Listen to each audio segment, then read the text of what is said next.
daandiilee gurguddaa cufanii mootummaan ammoo akka humna kana irru konneef dhiibbaawwan garaagaraa danqaa uumaa jiraachuun isaaniitis saaxilamee jira. Naannoo Amaaraatti muddamni jabaan akkuma dhalatetti jira. Fannoo Amaaraatii fi raayyaa ittisa biyyaa wal barbadeessuu irratti argamu. TDF ammoo yeroo kanatti humna kana isin wajjin barbadeessa jechuudhaan gama mootummaa Biltsiginnaa goree imala isaa gama naannoo Amaaraattis jalqabee jiraachuun baramee jira. Waraanni bilisummaa Oromoo WBO'n dhiyeesse ministeerri muummee Abiyyi Ahmad fudhachuu qabna jechuudhaan qondaalota olaanoo waliin marii jalqabuunsaa iyyuu himamu. Haaldureen WBO'n dhiyeessee ture Oromiyaa irratti mootummaa cimsaa paartiilee siyaasaa Oromoo hunda hirmaachise ijaaruudhaa fi hidhamtoonni siyaasaa Oromoo hunduu hiikamu. Waraanni bilisummaa Oromoo WBO'n osoo hidhannoo inni hiikkatiin daangaa Oromiyaa tiksuu isa jedhu balbala banuufii qabna. Ministeerri muummee Abiyyi Ahmad Majaanis Oromiyaa irratti paartiin Biltsiginnaa diigamuuf deemaa gaafas banne jechuudhaan pirezidaantii Shimallis Abdiisaa afaan didanii jiraachuun saaxilamee jira. Muummee Abiyyi gaaffii fi haalduree WBO keessatti gaaffii paartiilee siyaasaa Oromoo hunda deebisuun diina xiqqeeffachuudhaan fira qabsoo baay'ifachuu isa jedhuun ammoo paartiilee siyaasaa Oromoo ABO fi KFO dabalatee hunduma isaaniitu mootummaa federaalaa irratti osoo hin taane Oromiyaa paartii isaanii Biltsiginnaa kan makate mootummaan cimsaa haa dhaabbatu. Gaafas Oromoo fi Oromiyaanis nagaa argatu. Nutis ummata Oromoo waliin taane diina keessoo hin qabaannu kan alaa malee. Gaafas ammoo teessumni masaraa mootummaa fira malee diina xiqqeeffachaa deema. Oromiyaa irratti paartiilee Oromoo fi waraana bilisummaa Oromoo WBO hidhannoodhaan nu lolaa jiruuf balbala bannee qondaalota mootummaa naannoo Oromiyaa gara federaalaatti fiduu qabna isaa Abiyyi Ahmad jedhan Shimallis Abdiisaa, Fiqaaduu Tasammaa, Awwaluu Abdii fi Addisuu Araggaa faan ammoo waajjira ministeera muummeetti mariin osoo gaggeeffamaa jiru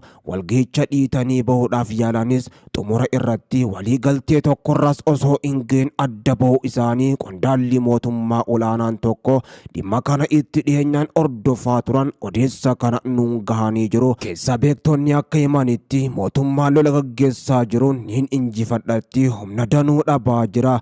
WBO injifachuu akka hin dandeenyes waan hubate fakkaata. Humni waraana bilisummaa Oromoo WBO'n dabaluun ammoo rakkoo siyaasaa Oromiyaa keessatti hammaachuusaa mul'isa. Mootummaan naannoo Oromiyaa lakkuma ajjeechaadhaa fi saamicha ammeessuun WBO'n humna guddaa ofitti makaa jira jedhan kan mootummaarraa baqate iddoon simannaasaa mooraa leenjii waraana bilisummaa Oromoo WBO taatee jirti. Kuni ammoo haala jiru ammeessuu alatti waraana guddaa meeshaalee gurguddoo waliin Oromiyaatti bobbaasuun furmaata fidu tokkollees hin qabaanne. Muummee Abiyyi Ahmad lola ulfaataa waggaa 4 WBO waliin godhe booda ammoo waan hubate fakkaata. Haalduree WBO'n dhiyeesse fudhachuun mootummaa federaalaatiif dirqama tahaa jira. Gaafa haalduree WBO kana mootummaan federaalaa qeebalutti ammoo paartii isaanii Biltsiginnaa carraan bakka lamatti fottoqoo mudachuu mala jechuudhaan xiinxaltoonnis himu. Lolli WBO waliin gaggeeffamaa jiru lola akka naannoo Tigraay fi naannoo Amaaraatti yeroo gabaabduu keessatti xumura argatu miti. Lolli naannoo Tigraayitti waggaa 2 gaggeeffame dhumaatii hamtuudhaa fi mancaatii guddoo geessisuun booda dhaabbatee waliigaltee mallattaa'ee gara hojii nagaa buusuuttis galamee hojjetamaa jira. Lolli naannoo Amaaraattis torbeedhaaf adeemaa tures humnoota mootummaatiin ammoo hidhattoonni milishaa fannoo caphanii magaalaa keessa baafamanii jiru.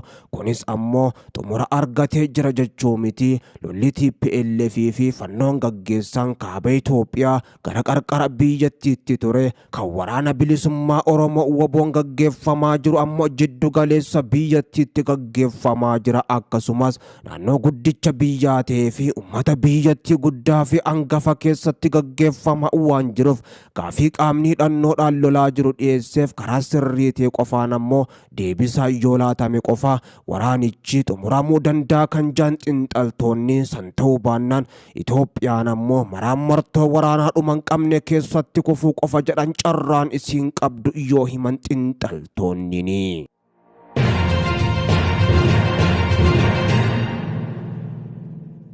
bulchiinsi yeroo Tigraay tarkaanfii seera kabachiisu mootummaan federaalaa naannoo Amaaraa keessatti gaggeessaa jiru kan deeggaru ta'uu ibsuudhaan lola naannoo Amaaraa keessatti hirmaannaa kan hin qabne ta'uu addeessee jira. Bulchiinsi naannichaa Geetaachoo Raddaan durfamu ibsa baaseen duula seera kabachiisu mootummaan federaalaa garee hidhatanii lolaan kan waliigaltee Piriitooriyaa danquu danda'an irratti adeemsisu kamiyyuu kan deeggaran ta'uu ibsuun himata humnoonni Tigraay waraanicha irratti hirmaataniiran jedhu ammoo dogongoraa fi maqa balleessiidha jechuudhaan aalee jira.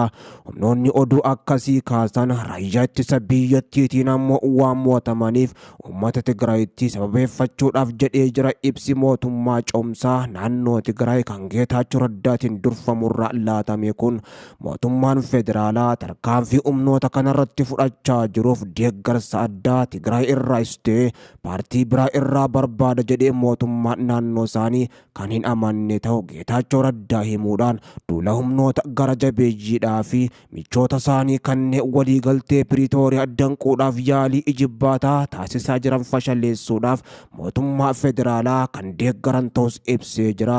Gaaffiilee fudhatama hin qabne humnoonni naannoo Amaaraa kaasan hiikuudhaaf tattaaffii mootummaan federaalaa gochaa ture gargaaraa akka ture hubachiisanii jiru. Akkasumas waliigaltee Piriitooriyaa guutumatti hojiirra akka oolu ni hojjanna jedhanii jiru.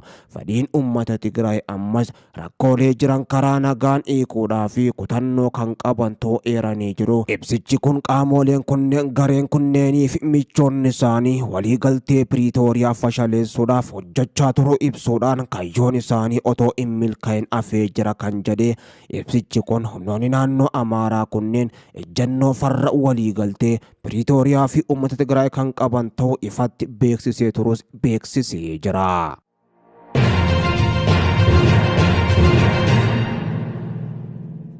Komishinii mirga namummaa Itoophiyaa ibsasaa walitti bu'insi naannoo Amaaraa atattamaan akka dhaabbatu gaafateeniin naannichatti hangaan mootummaa ajjeefamu beeksisee jira. Komishinichi ibsa baasee naannoo Amaaraatti hangaa'onni mootummaa sadarkaalee adda addaatti argaman irratti xiyyeeffannaan taasifamee ture kan jedhe yoo ta'u, iddoowwan naannichaa garagaraatti caasaaleen mootummaa diigamuun alatti hangaa'ota irratti ammoo ajjeechaan raawwatameera jedhe.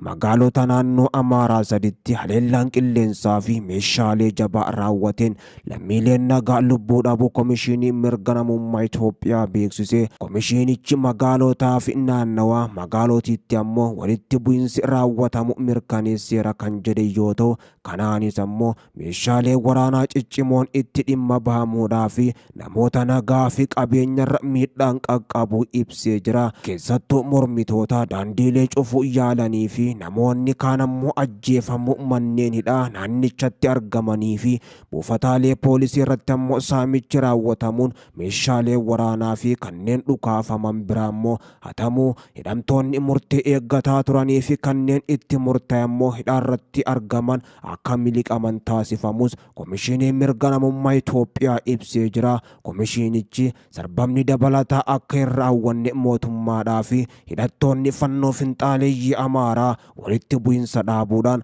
gara mariitti akka deebi'an gaafatee jira. Komishinii mirga namummaa Itoophiyaa gabaasonni amanamoo haleellaan qilleensaa fi haleellaan meeshaa jabaa Dabra Biraan, Finaatoo Salaamii fi Bureetti ammoo lammiilee nagaa hedduu galaafatoodhaa fi